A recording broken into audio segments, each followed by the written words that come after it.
Okay, everyone, you are definitely in for something interesting today. We're doing a deep dive into what we're calling a cross-lateral cognitive fiesta. A cognitive fiesta, I like that. Yeah, we found this radio script, actually, outlining what seems like a simple brain-body warm-up, but it turns out it can be surprisingly tricky. Mm-hmm.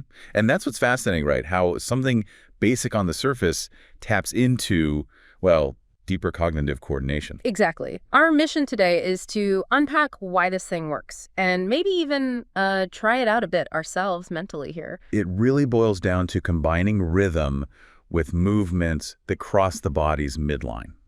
That cross-lateral piece is crucial. Okay, so let's paint the picture. Let's try this together, maybe just visualizing first. It's a two-part pattern that loops. Right. Part one, you slap your right hand on your right thigh, then left hand, left thigh. Okay. Slap, slap. Then you clap your hands together once. Clap. Got it. Now here's the crossover. Right hand touches your nose, and at the same time, your left hand reaches across to touch your right ear. Ah, okay. Right hand nose, left hand right ear. Gotcha. That's the cross. That's the cross. Yeah. And there's no pause. You immediately flow into the other side. It's continuous. Like a mirror image straight away. Precisely. Part two starts immediately. Left hand, left thigh. Right hand, right thigh. Slap, clap, band. Clap again. Okay. And now the opposite cross. Left hand to your nose, and your right hand goes across to touch your left ear. Left nose, right hand, left ear. Okay. And then you would loop right back to the start. Yep, back to right thigh, clap, right nose, left, right ear, and so on, nonstop. That continuous looping, that's definitely where the challenge ramps up, I imagine. No time to reset. Totally. Your brain has to keep track and anticipate. And the script we looked at even suggests saying the actions out loud, right? To kind of build the rhythm. It does, like chanting right, left, clap, nose, ear for the first part. And then left, right, clap, nose, ear for the second. Yeah, it acts like a verbal guide, sort of like training wheels for your nervous system.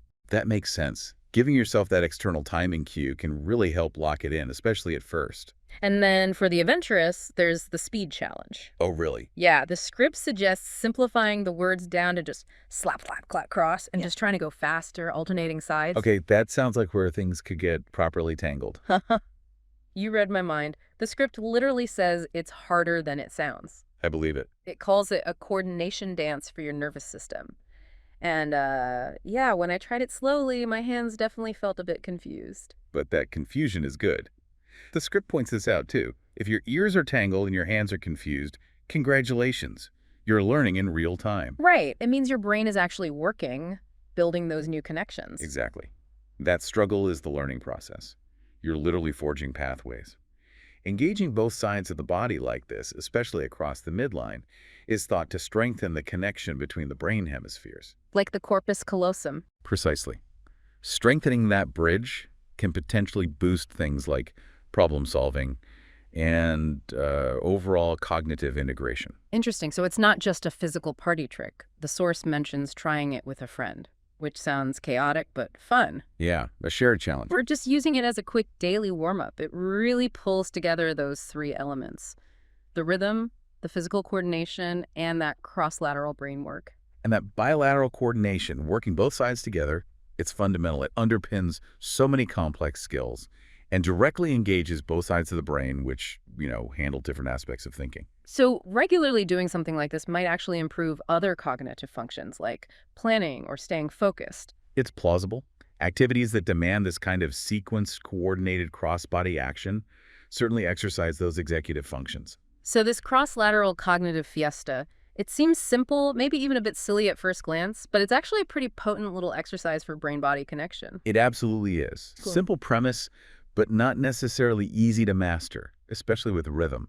Which brings us to a fun final thought, maybe a challenge for everyone listening. Ooh. The source didn't explicitly say this, but building on the rhythm idea, what if you tried this exercise, maybe once you get the hang of it, to a beat, like, put on some music. Oh, I like that. Adding an external rhythm track. Yeah. Maybe even try it to something like, I don't know, a samba beat. Could make it even more of a fiesta. That would definitely up the ante. Yeah. And it leads to the broader question, right? Exactly. How could weaving simple cross-body movements or rhythmic patterns like this exercise, maybe even with music, into your day subtly enhance your focus or coordination in ways you don't expect? Beyond just the exercise itself, what are the ripple effects? Something to think about.